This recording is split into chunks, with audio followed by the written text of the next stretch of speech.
Welcome back. Thank you so much for being here. This is the Sure Parenting podcast. We are streaming to YouTube and Facebook so that all of our friends can watch our pretty faces. And if you just want audio, that is on the Sure Parenting podcast. If you're listening to audio and you want to see our faces, both the Facebook page and the YouTube channel are called Sure Parenting. It is on the screen, so we should be fairly easy to find. Today, we have Serena, and she is going to share some of her journey that helped her to change her perspective and be able to show up for her kiddos in a more aligned way. So I'm super excited to hear more about that. If you wouldn't mind introducing yourself, telling us a little bit about you, about your family, whatever you feel comfortable. Awesome. Well, first of all, I just want to tell you thank you so much for inviting me because this is something that I really enjoy. And I feel like the experiences that we have in life sometimes are really hard to go through, right? And after the storm, there's often this aha moment when you realize that your story there's a reason for it. God has chosen you to go through these experiences, or not necessarily giving you bad experiences, but any experience that we go through, just because it's a human experience here on earth, we get to use it for our good. And so I get super excited for opportunities like this. My name is Serena, and I have two kiddos. I'm married to my hero. He is just an amazing man and supports me in all the things that I do, even with all my little crazies, even with my my attitudes back and forth. And he's just an amazing man. And so I'm super blessed and lucky because he gets to be the father to my children. I have an almost 14-year-old and then an almost 2-year-old. And the gap was not on purpose. We actually medically had been told that we would never have any more children. And I believed them. For 12 years, I believed them. And it was such a shock that it took 4 months for me to realize I was pregnant, and 4 months for the doctors to do the testing to see that I was pregnant. And so many miracles really brought to forth my little joy. He is just an amazing little turd bucket. I call my kids turd buckets, even if they're somebody else's kids, they're turd buckets. And I'm just because of my journey, I just with my daughter, I feel like I did this, but I'll explain a little bit further down how I kind of lost like this this illusion of how amazing my daughter was. I really did for a little bit. And part of relearning to meet my daughter where she was at, because I had to relearn some stuff and learn some new stuff. And then my little one now, it just has reinvigorated life and that parenting skill. So that's kind of where I'm at as far as a mom. I homeschool now. That was not in the plan, but I am a homeschool mom now, and I am involved in our community with our homeschool co-op. We're in a very small town out in the desert, and it's really hot, guys, here, like super, super hot. That's like the one thing that you could say for sure qualifies where we're at. But anyways, I am involved in the co-op, and I've taught some natural classes because I study herbs and things around us in the desert. And then me and my whole family, we kind of started this little side business that is just barely starting, but we forage cactus and stuff like that, things that are edible in the desert, and we turn it into candies and syrups and jellies and jams. And so we have a little slice of heaven where we're at, a little homestead that we purchased, and we have our little home on it. And it's not 100% a mansion or anything like that, but I call it my slice of heaven because we get to garden and we get to forage around us and learn of that stuff. And so I can't say that I'm a specialist in anything 100% that I do, including parenting, but I will tell you that I'm passionate because I've learned a thing or two, and I take life personally. So that's who I am so far. I love it so much. This is why we have this segment of our podcast, because you can listen to an expert, and that word is such an interesting label. I kind of hate it personally because The most I can claim is I'm an expert on my 3 children. Yeah, exactly. And that's what I want you to get to is you're an expert for yourself. Right. And so I want to hear all of these other voices, and I think they're really important. And there's different people that can resonate with different things. I don't have a 12-year age gap. That's a whole different experience. And to hear you turn that experience into such a positive is an incredibly inspiring twist on what I often hear.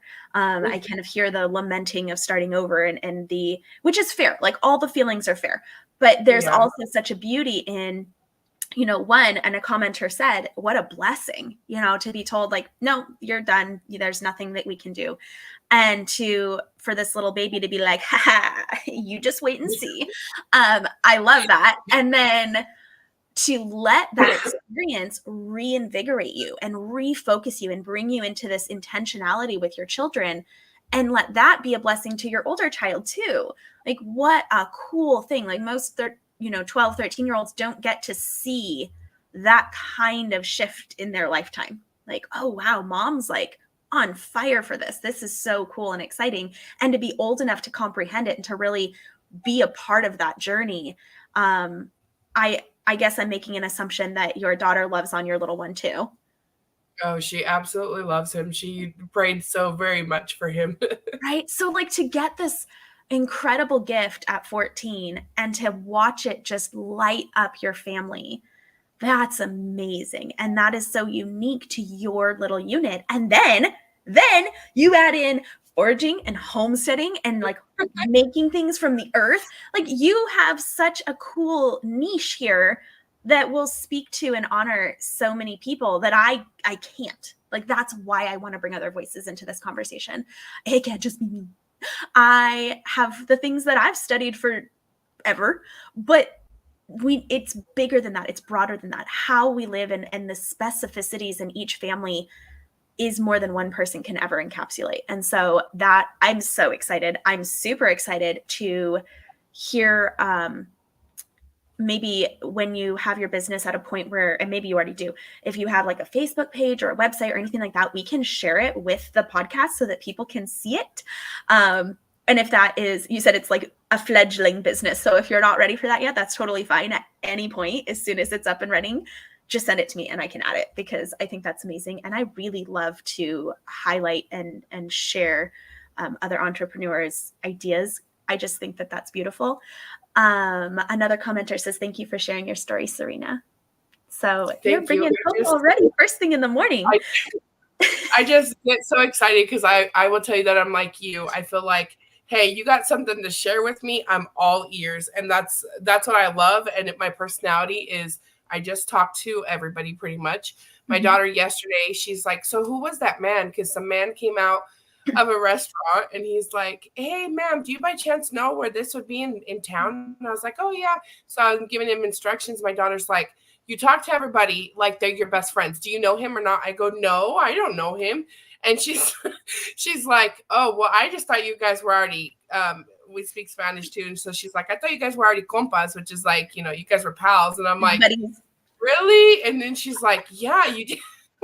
So if that's the feeling you get, it's just because it's natural. I can't hide it. I've tried to. What a beautiful quality to have in a personality, to just be able to befriend so many people. I love it. And oh, my heart. Okay, so I want to make sure that we get to share as much of your story as we can. And I know we have a couple questions. So if you see me like doing this, it's because my brain is like Swiss cheese. I cannot keep things in it, but I can put them on paper. So you mentioned that you have your 14-year-old and then the baby who's not technically a baby anymore, but they'll always be the baby. Yes, exactly. There was some change already that you wanted to go through when your oldest was young. Yes. that had to have been there in order for something to be sparked again with the baby. So what started your parenting philosophy shifting? Like what made you want to change something the very beginning? So there actually was a shift even before the baby came, and that was part of, I guess, my healing journey. I call it my healing journey because I became very ill and had to change lots of things in my life. And one of the things was I had to eat differently. I had to kind of make sure that I emotionally was letting go. I was choosing to heal. And that is just such a huge part of my story. If you talk to me, it's like, choose to heal, please choose to heal, because there's so many different kinds of healing. Research it, do your own research, reach out. You can talk to me. I'm always open for questions. You can talk to Sammy.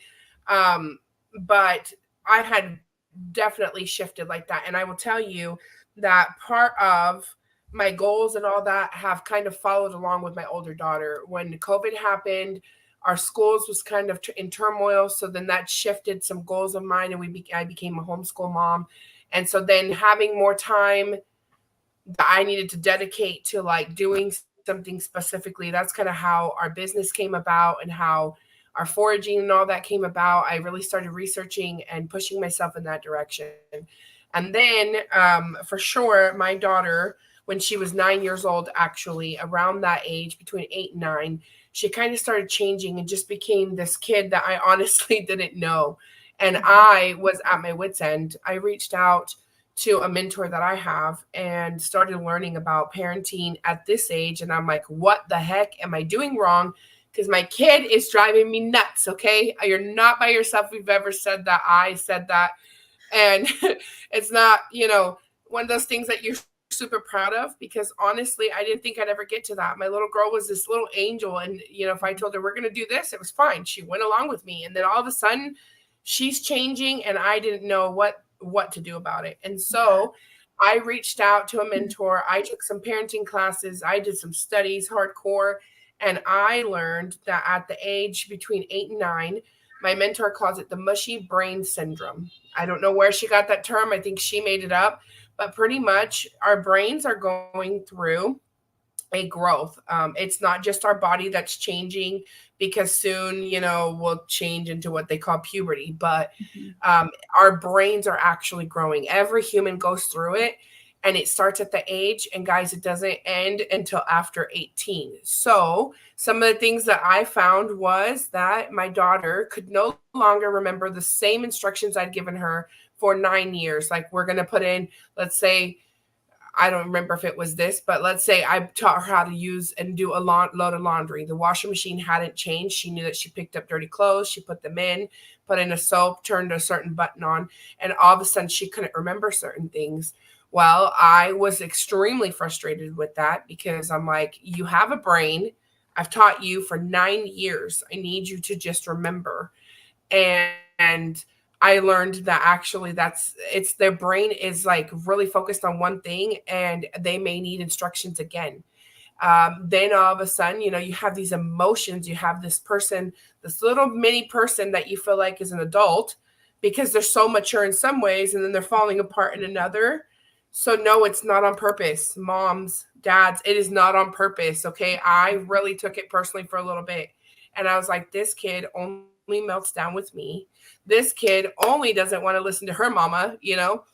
And when I learned that it wasn't on purpose and it wasn't something that she was doing, but yet her brain and her body, and this is a healthy change, this is a good change. But oh my goodness, it just sent me into. And so then when I learned that this was not something that really maybe she could control, there were some things that she was learning how to control. Um, it shifted. It shifted how I said, okay, I need you to talk to me. Do you know how to do this? This is the first step. This is the second step. This is the third step. Do you understand? Then she could go and do it. And she also needed a pause sometimes. Like, she needed mom not to be giving instructions. She needed mom to just be quiet for a minute. And we kind of were like, got this? Can I have 5 seconds rule? And now my 5 seconds and her 5 seconds are different. And I'm like, we're talking 5 seconds, like 1, 2, 3, 4, 5. Okay, not 20. But finally that helped her. She was like, I just need silence for a minute. And then she was able to start doing things. And that time, that frustration, that turmoil is behind us now. Every once in a while, there's things that I'm like, you've got to do this, this, and this. I need you to focus so that you know what my list is, because those are my expectations. And it just completely changed how I parented. And then you're describing things that are universal here. Like this is executive functioning. This is the way that the brain develops that is so confusing is it's growth spurts, right? So you're like, oh, look, my kid can do XYZ now. And then in a couple months, now they're not doing it. What are they doing? And it feels intentional. And if you understand that the brain goes through growth spurts, and you understand that just like you said, like when it is growing one part of the brain, its resources and energy are not over here on the executive functioning. It's pulling resources over to the emotional center in this case. And so the executive functioning skills start to not present themselves as strongly. Doesn't mean it's forever, but it does mean that sometimes there's scaffolding that has to come into play. And as a person with ADHD, I always have to scaffold my executive functioning skills. There are things that my brain cannot just do. No matter how much you yell at me, it's not going to work. So I have to, like I said, have notes. I have to put things on my calendar. I have to sometimes I have it right here. I make a list of like any project that I could be working on so that when I'm sitting there going, I don't even know what I'm supposed to be doing right now. As an adult, as a 35-year-old, I can look at my list and there's like, oh, right, I wanted to do that. Even though I make up my list. Nobody's telling me what to do. I don't have a boss. I made sure I do not have a boss. I do not like having a boss. But it still requires scaffolding from my brain. And when you have a kiddo who's quote unquote giving you a hard time, it's so important to remember they're not giving you a hard time. They are having a hard time. So what supports do they need so that they do not have to have this hard of a time? And you mentioned something real briefly, and I loved it. You said, I was taking it personally. And any time that we start taking our kids' behavior personally, we start to lose our own regulation. We start to struggle emotionally, and we start to make these stories about how if we would just have parented right, this wouldn't have happened. Wrong. Development happens. There's nothing you can do about it. It's going to happen. Your kid is going to have times where they're doing great and times where they're struggling and times where their brain is just going haywire. And when we stop taking that personally, just like you said, when we go, oh, this is your journey. I'm going to link arms. We're going to walk through it. We're going to find what we need, tools, support, scaffolding, resources. We're going to get through this. Now all of the personal part, the self-attack, that goes away. And we can breathe. And we can be like, this wonderful human that's going through human development. Shocking, right? Like we can embrace it and we can find the tools that we need. Maybe it is going back through and saying, okay, what is step 1? What is step 2? And it sounds ridiculous, but guess what one of the executive functioning is? The executive functioning skills. One of them is taking a big task and breaking it into small tasks. And if your brain takes all of your energy away from your executive functioning, it might not be able to do that very well. They might literally need you to do that part for them. They're borrowing your executive functioning when theirs can't be up to par. That is what parenting essentially is.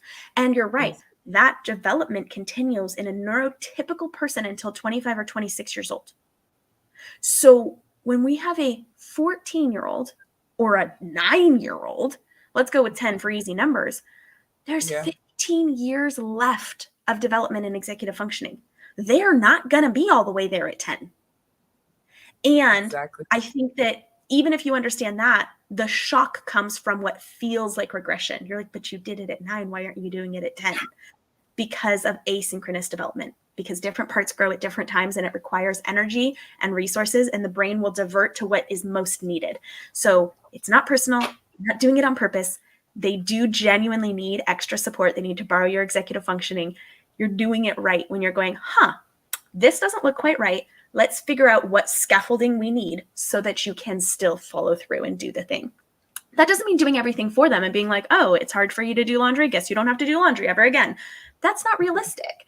And at the same time, we can regulate, especially because those big emotions, right?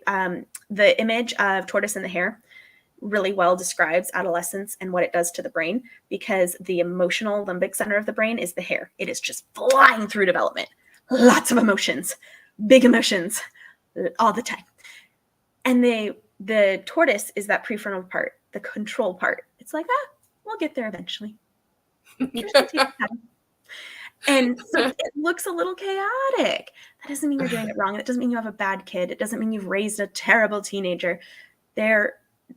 they are dealing with a season of brain development that is the most rapid and overwhelming time in their life other than early infancy. Right? And in early infancy, they didn't have to do anything. You just held them and nursed them and did everything for them because they had basically no executive functioning, And so now they're trying to go through this rapid development and also like do life stuff. It is hard. And it's okay to acknowledge it's hard. And it's okay to meet them where they're at and go, I can see that this is hard for you. Fair.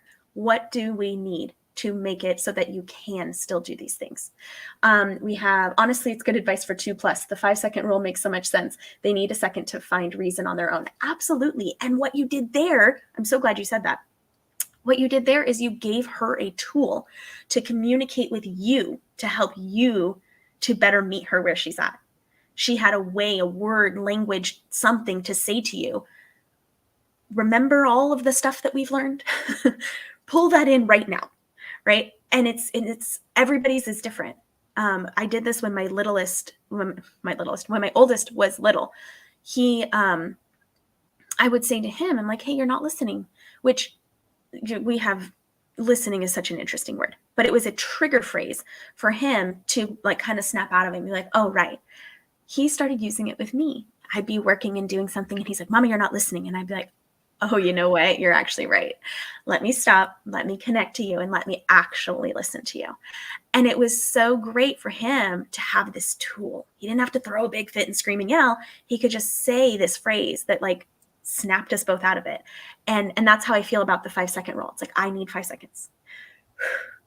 And you're describing processing speed. And anytime that a human is stressed, our processing speed goes down. Well, that's not totally true. There's like a low level stress that can speed it up, but it very quickly can be too much stress and then it slows down. It's like, just wait, hold on, pause, stop. Let me think. Let me get it together. So you're teaching her that now, so young, to have the self-advocacy and to use her own tools and her own communication to get what she needs so that she can perform to her standards. Beautiful, beautiful, beautiful. Thank you so much for sharing that with us. Okay. Our next question, which I think you kind of covered, was about what surprised you most. So mushy brain, very surprising. You're like, we're done with all of, you're like practically grown. What is this? Well, no, you're not even close, right? That's pretty shocking. Was there anything else that was really surprising to learn? Actually, so this is going to sound super arrogant, but I felt like once I knew how to parent, it wasn't going to be this huge thing. And around this time when I just really I had to relearn so much. I was super surprised that for my daughter, that was just this very well-behaved little girl, like just perfect princess, the little hands and stuff like this. I mean, all of a sudden, I was just like, she's not a perfect princess anymore. Like she's a monster, and I don't know how to handle this. And so it was so shocking to me to learn just that I was going to have to relearn so much. But once I got in there and I started researching and studying, I was like, you know what? Now this isn't shocking anymore. It was at the moment, but now this isn't shocking anymore. This is something that like now moms are like, oh, I can't believe my kid's doing this. And I'm like, if you'd like some advice, I'll just share with you. I had to take parenting classes when my little girl became that age. I was like, it's not strange. And just so you know, that's an amazing concept. Like maybe look into different parenting strategies. And some are open to it and some are not. They ask you for advice, but they don't really want advice sometimes. Yeah. And so, so that was probably one of my biggest thing was how much I had to change. But again, I wouldn't change any of that. I wouldn't go back to that moment and be like, oh, well, I know better. I can't believe I have to learn something. I would not, none of it. I wouldn't change anything because now there's a whole reason for it. And I always say that anything that I'm like super good at because I've gone through it, that's my superpower now. So I have several superpowers, so I'm good.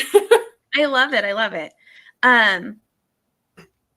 So you had mentioned in our conversation that your goal now is to have a high perception. Can you explain what that means to you and like how do you do that? Because that can be hard. Okay, yes, it can be hard. And so what had happened, right, was around the time that my little girl became somebody different. And so we may be going out in public, and she was not acting like the little perfect angel that I had for 8, 9 years. So there became some situations where I was around maybe another mom or around in public or something. I let other people's comments get to me. And all of a sudden, I was just more angry. I was cross at her. I was cranky all the time with her. And I was like, why can't you just be back to this little girl that I just adored and loved? And again, that's something that I'm not very proud of. I'm not, because I didn't think I would ever get to that point, but I had. And so then all of a sudden, somebody actually said, if you could give me parenting advice that you know now, what would it be? And what came up to my brain, what I chose to put was, stay in awe of your child. Look at all the good that they are and all the good that their value. And so I said that, and then it even hit me stronger. And it's something that brings tears to my eyes, because unfortunately I had to get to, not so proud moment to be able to say, hey, my daughter is really bothering me. And I let other people's perception of her get to me. But And then I that's started, a very common experience. This yeah, isn't just Serena. This isn't just, one of the commenters says, I'm crying. This is a very common thing. Part of our brain scans the environment to see if we're safe at all times. Part that's of true. that That's true. part hears, what is wrong with you? Why can you not get control of your child? Whatever the comments are, it That's true. hears that as a threat. And so we are like, I gotta calm. And it's very challenging to go, look, you get to have your opinion. I have no control over that. I care more about my kid than your opinion. And I have Yeah. had to say it out loud. I have had to say it out loud to my child who is melting down in a store. I care more about you than her opinion, as they're standing there going with that like stink face. Yeah. And then they go, oh, and they walk away. But the truth is, we take for granted our relationship with our kid, right? We have this one like second to make a good impression on this stranger. So we think like we got to control this. And we have the choice to go, guess you're not going to like me. I can accept that. You are going to get my attention and my support because this isn't like you. Something is going on and something is not feeling right in your body for this to be happening. So rather than focus outward on these people and trying to get them to approve of me, I'm going to go, what is it that you need? And I'm going to let you continue because I want you to describe the process of how do you find those things, or what things did you find that you could be in awe of this little girl, even though she went through a struggling, difficult period? So at that time, whenever I started realizing, like, the first step for me was, I realized, wow, something's changed in me, to where all of a sudden, if I'm in public, I'm almost embarrassed of what could happen. I'm more stressed. I'm thinking about other people's opinions, like you said. So that was the first, was like realizing that I probably need to change something. And then as I gave this advice to somebody else, it kind of had me go inside myself and say, just because my little girl has had a rough moment, she is still a daughter of God. Like, what is her eternal value? And how dare I want to be mad at my daughter just because, like, we've all messed up, right? Like, we've all been there. And so that was my second step, was realizing just that she had the same eternal value as I did. I want people to find value in myself. I want to find value in myself. And yet here I was, because this kid is under 18 and struggling. Here I am, like, pointing fingers, right? And so that was like my second step. And then I just kind of went through a list, and every little thing that she did wonderful, I started really figuring it out. And I actually started voicing it to her. Like, thank you so much for washing your dish. That's one less thing I have to do. Thank you so much for, when I don't feel well, look at what you do to pick up the slack. Thank you so much for doing your schoolwork without me having to ask you. Look, when she was still in public school, she was accelerating and was so above her classmates. I said, do you see how amazing you are? Because look what you're doing. Look how you push yourself. You have this value. You do this. And I started pointing that out. and started pointing it out to myself. And then I got into awe again with my little girl. And now, you know, all these years later, I get the opportunity to start all over again. And I will not be the mom that does things the same way as I did with my first child. I will make sure that every moment I'm so grateful for the opportunity to have this little stinker that gets into everything. But you know what? That means he's smart. That means he's not ill. That means that, you know, I have this opportunity to do it again. And This so is it's my just favorite thing. what. So when I wrote my book, one of my chapters is perception, because of exactly what you're talking about. Perspective, I think, is actually what it's called. Same thing. And when you have a child, so there's two sides to this. One, when you have a child who's like really compliant and agreeable, it is world shattering when suddenly they're not. You're like, what in the hell just happened? That's not you. Stop doing that. So fair. Like, that is very hard. For a lot of parents, though, they have the kid who's like literally never compliant. Now, agreeability is an inborn trait. You are born with a level of agreeableness. They can study this in infants like the day they're born. Okay. So to some degree, it just is what it is.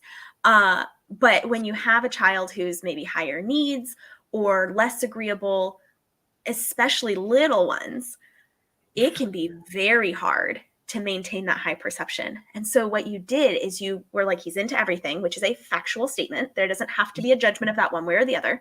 And then you took that and you turned it into intelligence, health, spunk, creativity. I don't know that you said these words. I'm adding, right? You know, spunk, creativity. My daughter is what I would call very spicy. And I say so often to myself, but she also has quite a high agreeableness when she's not feeling stressed in any way. So she can be like super, super, super agreeable and then just stop, like Superman stopping a train stop, like literally will not budge. And it's like whiplash. But I say to myself in those moments, this is the fire and the power that you are going to need as a woman in this world. You will never be a doormat. You will never let somebody trample over you, including your old mom. Like, she's in my room goofing off. My office is in my room. It's like a back corner of my room. And I'm trying to record a video. Sometimes she can sit very quietly and like color, and it's fine. She's not doing that. I'm like, okay, you're going to have to get out. And she's like, no, I'll be quiet. I'm like, but you're singing. Like, I can't. Like, I love your singing, but for the next 12 minutes, I need quiet. And she was like, no. I'm like, okay, I'm going to help you get out of my room so that I can do this. So I go and I start to move her. And I was like, you need to step out. I'm going to close the door and then I'll do my video. I'm not yelling. I'm not being mean. I'm just being direct. She goes, you are bossy. You can't boss me. I was like, interesting. And so what I chose to hear in that moment is, can you say it nicer? Or she's 4. She's not supposed to be great at finesse. I said, so you want me to say that nicer? Yes. And I said, can you please give me some space so that I can do my recording? She goes, I can, because I'm a nice girl.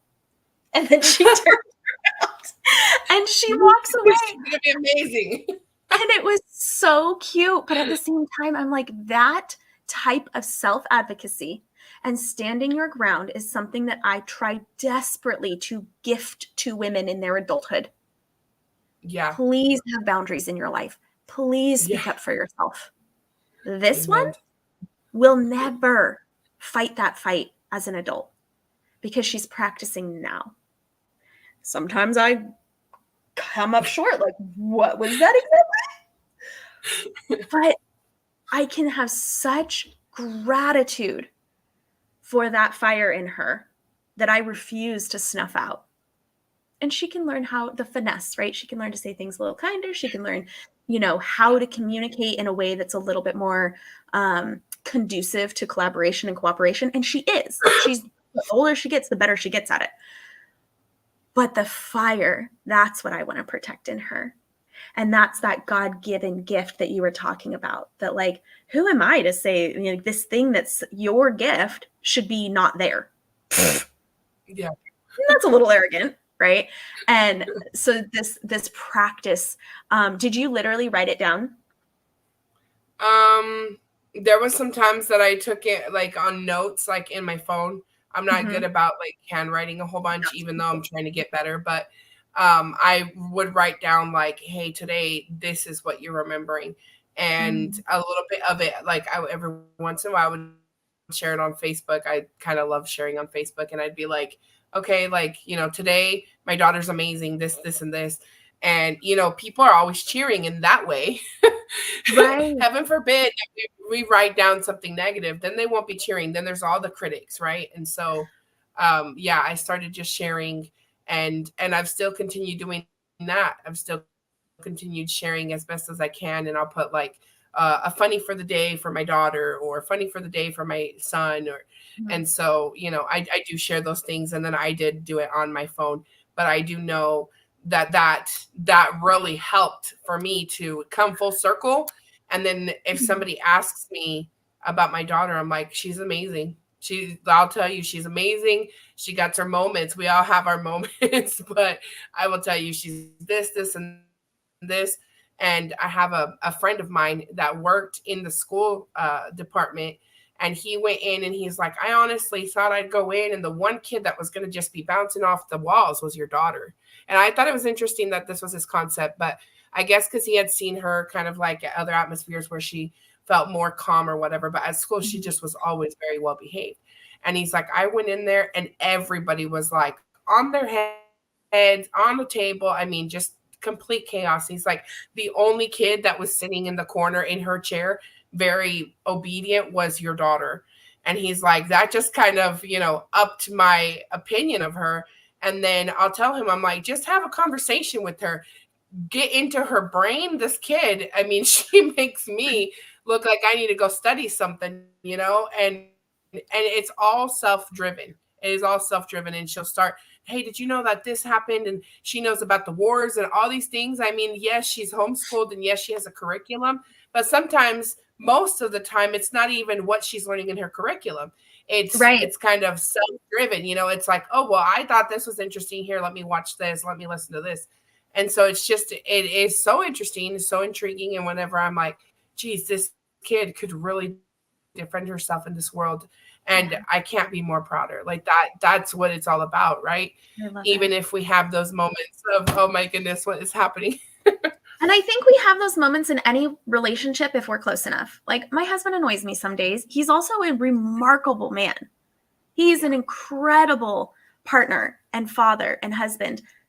And sometimes I am annoyed at him. Like, and I Yeah. annoy the heck out of him sometimes. Like, that whenever you're with somebody all of the time, it's impossible to not sometimes get annoyed with each other, at least in my opinion. I'm sure there's people that disagree.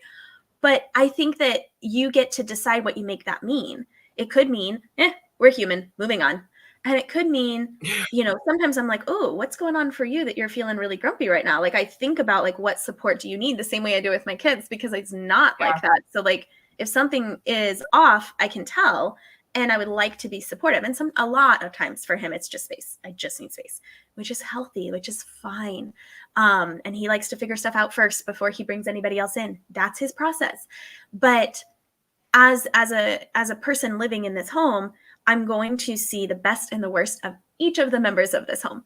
And one of the things I think is so important of this message that is so lacking in the world is that teenagers, more than anything, just want to be seen and heard by their parents.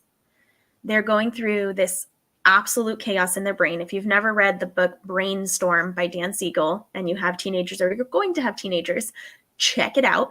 The hormones start about 2 years before girls' periods start. So that can be really shocking. And girls can start anywhere between 8 and 12 now. It's younger than it used to be.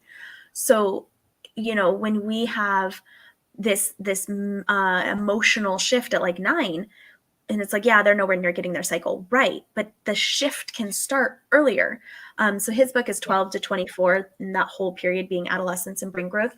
And then you have so many teens that when they are asked in surveys outside of, sitting next to their parent, they say like, I just really wish that my parents saw something good in me.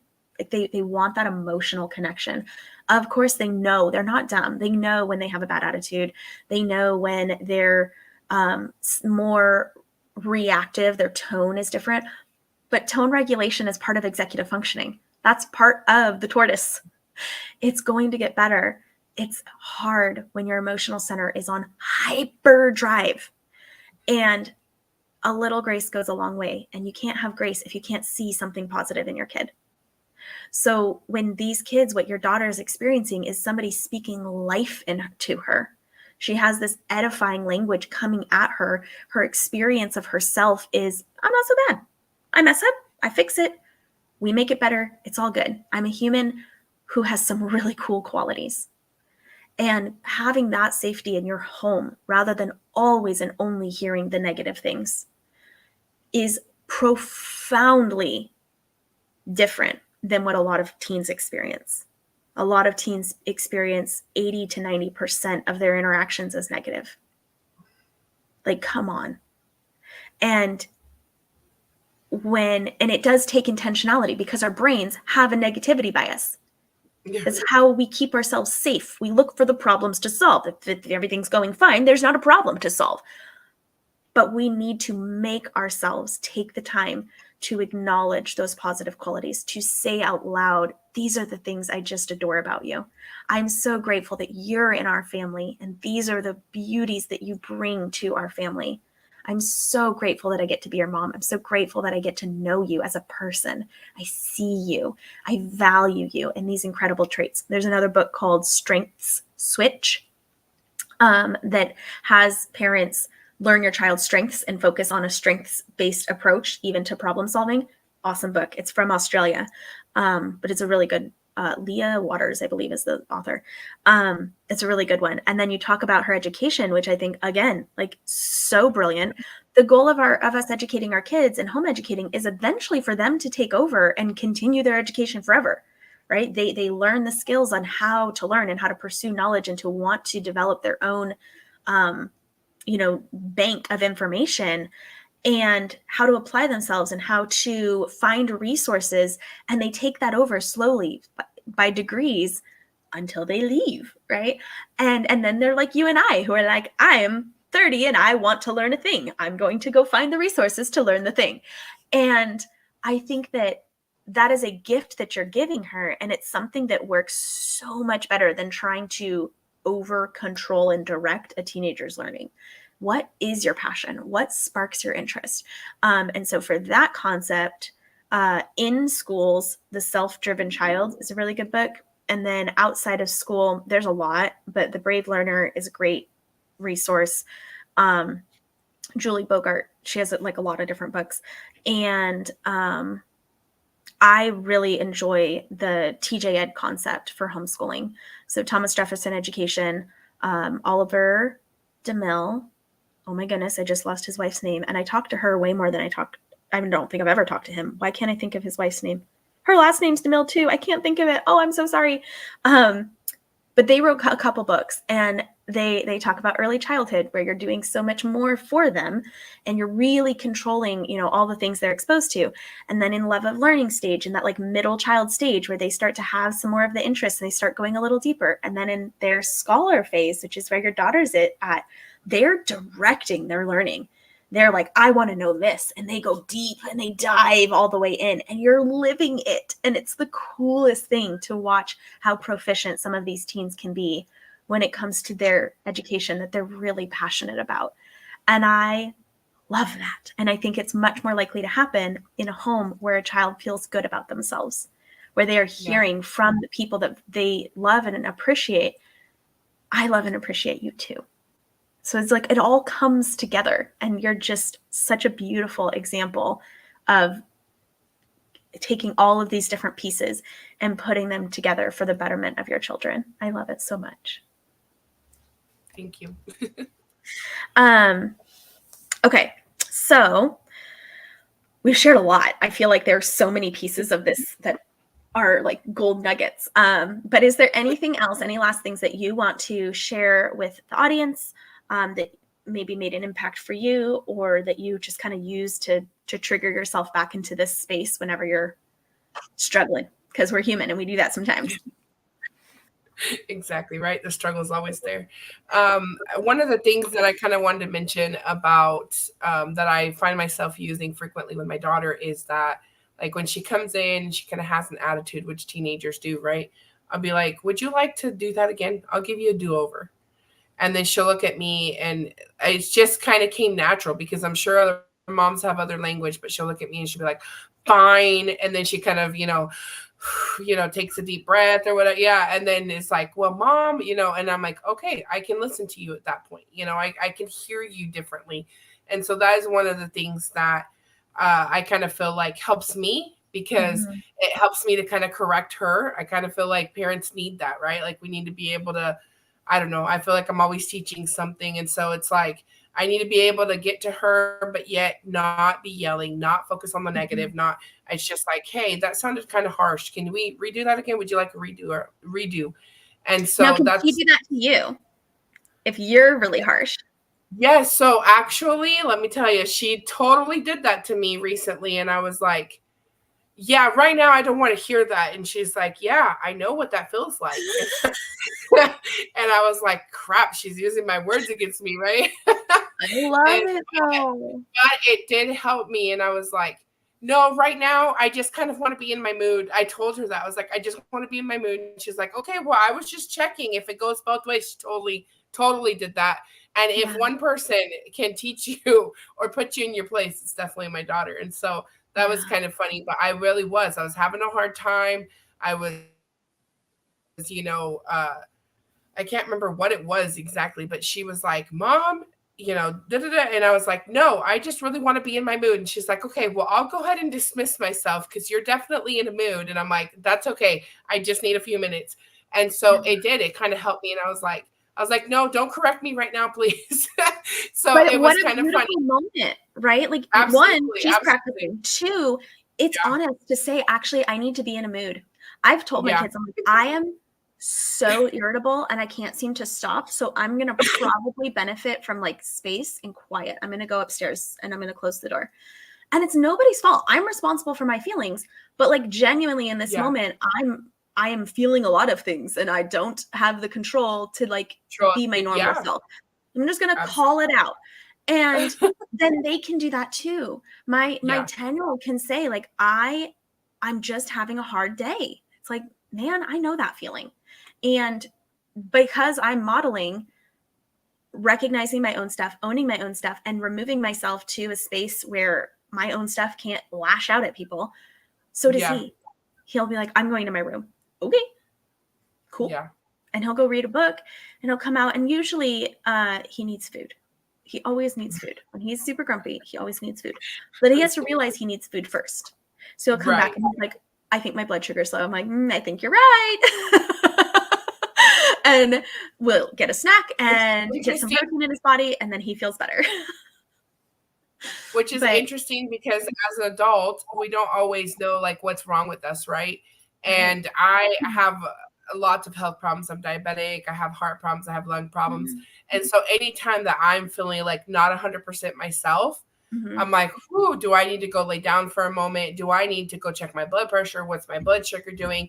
Because Yeah. all of that puts a play on how we can react. And most of the time I've found that like our worst moments are with our family, even though Mhm. I feel like that's kind of wrong sometimes. But like you said earlier, we will get to see the good, the bad, and the ugly of who we live with.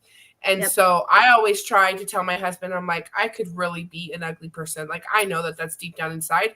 I'm going to try to control that. So I need some space. I need you not to come around. And I'll tell him that because I know that at that moment, I'm not going to show my best colors and I don't want to offend, Mhm. and I don't. And Yeah. sometimes I just need a break.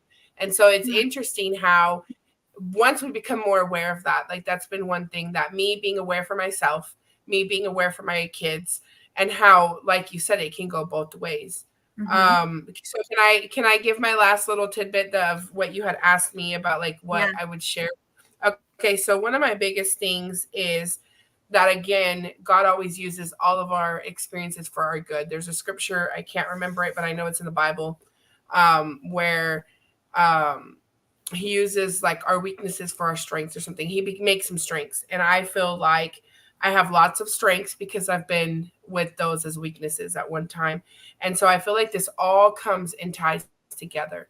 And when I chose a couple years ago specifically to make sure that I chose healing, to make sure that I started really listening to my body, I started listening and learning about boundaries.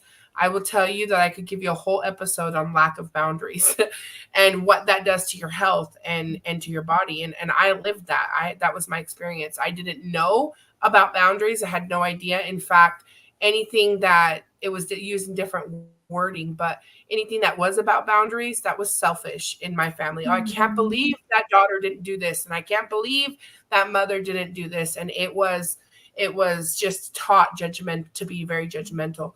And so that was who I was. I had no idea what boundaries was, and I was just extremely ill. I had gotten to extremely where I was extremely ill, and so when I realized what needed to change, I realized that by changing myself and by healing myself and by choosing healing, how Mhm. much that affected my kids, and then my kids have friends, and how much that affects another family, and then how when I share how somebody may hear and how much it affects them. And so my one thing is that there's so much that we can share, and it's just a beautiful message, and there's just so many beautiful messages. But choose healing. That looks different for every person. Maybe it looks like you've been wronged and it will never be right. But can you choose to do whatever it is that you need to do to get over it, to move forward? Can you choose healing? Can you choose to apologize if you're the one that needs to apologize? Can you choose to heal yourself so you can be the best parent for your kids? And I feel like we don't have to preach that message. It's something that we live. So our actions teach others, and just how much it all ties everything together is if we choose to be this different parent, if we choose to be a better person ourselves individually, it's not selfish. It's actually loving ourselves, loving our family more, being more a disciple of Christ. Just it just really ties in to our higher self, to who Heavenly Father really wants us to be. Yeah. And it just, whenever you think about it, it's just so amazing. It's amazing how it all ties in together. It's amazing how much it is going to change the world. And I've just noticed as we've been able to embody this, like how much our life has changed, like how much, like what you were saying, like about our business and about our schooling and about like everything is changing simply because we're choosing to heal. That's what I feel like it is. It's we're choosing to be our higher selves. And so That's that's incredible. ties together for me. Absolutely beautiful message. I think that you're just completely nailed it. And I think that it's interesting, in the beginning of my book, I don't say it that exact way. I guess I say the negative version of that like you do not have to be a victim to your circumstances, to your family of origin, to what's happened to you. And the positive version of that is you can choose to heal. You can choose to take those hard things. I believe you. There's very, very hard things, and you can choose a path of healing. And when you do, there's untold incredible things that can happen in your life as a result. So thank you so much for sharing that message and sharing all of the beautiful things that you've created from that place of healing. Love the idea of you coming on and talking about boundaries and health in the future. We'll have you again if you're up for that, because I do think that that's really important. And I think that having lived it, right, um, there's more of an opportunity for people to go, oh, maybe I should listen. Because people kind of say it. They're like, if you don't have good boundaries, like all these bad things could happen. But it's easy to just be like, meh, it's not happening to me. But having somebody who's really Right. walked on both sides of that line, I think is more inspiring and more of a call to action to take it seriously. So I greatly appreciate that offer. And yes, I accept, because I think it's a really important message. And it's been lovely having you here. You have an incredible story. You have wonderful advice to share. And it's just been an honor to get to share a little bit of your world with us. Thank you. Thank you, Sammy. I appreciate it. It's been awesome being able to share with you guys. Thank you. All right, guys, we will sign off and we will see you next time. When I get links, I will make sure they're in the show notes and the comments and all that stuff. And if somebody wants to like follow you, are you comfortable sharing your Facebook, or how could they get in touch with you? So I have a Facebook that's under the name that you posted, Serena Pena Escobar. Okay. And then I have attached to that is my business page, Serena's Creations. Perfect. And so I don't know the exact link, but I know that that's the name of the page. So I think you can search it and find it. Awesome. I will make sure both of those are linked below each of these. And Right. yeah, Serena has a lot to share. So reach out and continue this magical conversation. And we will have you back on for sure. Thank you so much. I'll talk to you guys later. Thank you so much. I appreciate it. Bye.